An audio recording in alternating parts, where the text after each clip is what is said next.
12 గ్రామాలకు సంబంధించిన రైతులందరూ కూడా మరి ఇథనాల్ ఫ్యాక్టరీ వస్తుంది, ఇథనాల్ ఫ్యాక్టరీ వస్తే మాకు ఇబ్బంది అవుతుందని చెప్పి మీరందరూ మాట్లాడుతూ ఉన్నారు. నేను కూడా సంపూర్ణంగా సమ్మతిస్తా ఉన్నా మీ మాటలతో. ఎందుకోసం అంటే నేను ఇక్కడికి వచ్చేంత వరకు కూడా నిర్ణయించుకోలేదు. గవర్నమెంట్ అనుమతి ఇచ్చిన తర్వాత మరి రైతులు ఎందుకు గొడవ చేస్తున్నారు అనుకున్నా.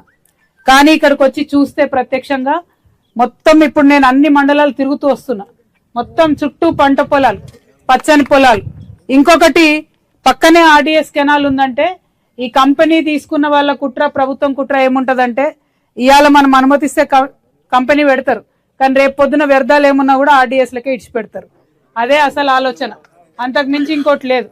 మోసం చేసి మీ దగ్గర కంపెనీ కోసం అని చెప్పకుండా కొన్నారంటేనే దాని వెనకాలేదో దోకా ఉందని అర్థం. మరి బీఆర్ఎస్ గవర్నమెంట్ లో ఇచ్చినా తప్పే, కాంగ్రెస్ గవర్నమెంట్ లో ఇచ్చినా తప్పే. తప్పు తప్పే, ఒప్పు ఒప్పే అవుతుంది ఎన్నటికైనా ప్రపంచంలో. బీఆర్ఎస్ గవర్నమెంట్ లో ఇచ్చి ఉంటే, మిస్టేక్ జరిగి ఉంటే ఖచ్చితంగా అది రద్దు అయ్యేంత వరకు కూడా మీతో పాటు కలిసి నేను కొట్లాడతా అని ఈ సందర్భంగా నేను తెలియజేస్తా ఉన్నా.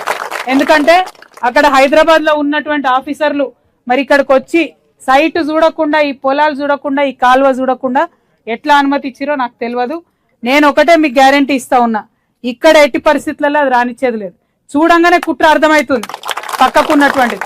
ఇంకొక మాట, మోసం చేసి 3 చేతులు మారి భూమి చేజిక్కించుకున్నారని చెప్తా ఉన్నారు.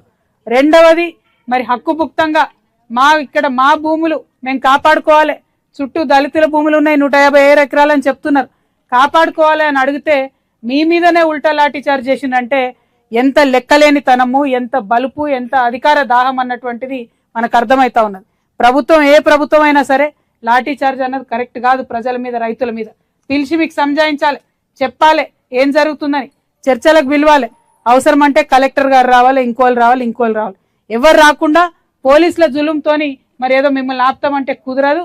ఇది ఎడ్డిగుడ్డి తెలంగాణ కాదు, అన్ని తెలిసిన తెలంగాణ. ఇప్పుడు అంతకుముందు లాగా లేం, మనం తెచ్చుకున్నాం తెలంగాణ కొట్లాడి. ఇదే పోలీసు వాళ్లకు ఎదురొడ్డే కొట్లాడి తెచ్చుకున్నాం తెలంగాణ. తెచ్చుకున్న వాళ్ళం ఈ కంపెనీ రద్దు చేయడం పెద్ద లెక్క కాదు. కాబట్టి ఖచ్చితంగా ఈ కంపెనీ రద్దు చేద్దాం. రద్దు చేయడానికి శాయశక్తుల మీ సోదరిగా, మీ చెల్లెగా, మీ అక్కగా మీతో పాటు నేను కలిసి నడుస్తా అని చెప్తున్నా.